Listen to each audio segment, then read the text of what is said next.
India, how well it is doing in terms of the importance to the United States?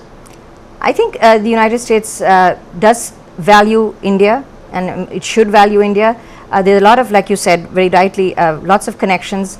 The two are the largest democracies. Both of them value democracy. We have free elections in both countries. There is a very large diaspora from India now in the United States. So that is the people's connection. Even when in 20 years back, when our governments may not have been very friendly, the people's connection was there, and I think the role that the Indian Americans have played in bringing that connection is of great value. Again, we value education, family, so all of these things are important for both the countries. I think going forward, the fact that India is a growing country and it's going to economically is growing would be of great value, as we can see with trade and with companies sort of going into India. When you do this lesson plans, you obviously interact with teachers and students and maybe sometimes even families.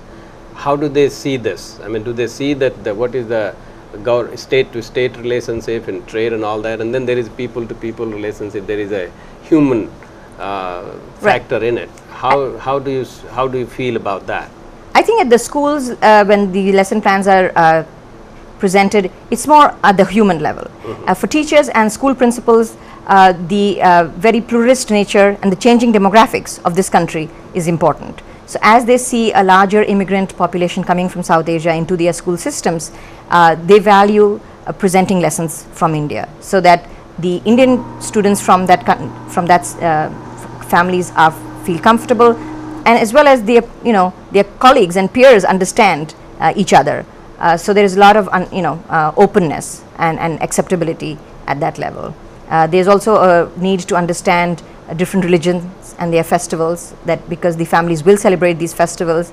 So from that context as well, there is a lot of openness and willingness to share. Beautiful. Thank you very much, Dr. Vanitha Sastry, and good luck with this book as well as your book number 2 and 3 and 4. And thank you very much for watching Varta, the Indic Voice.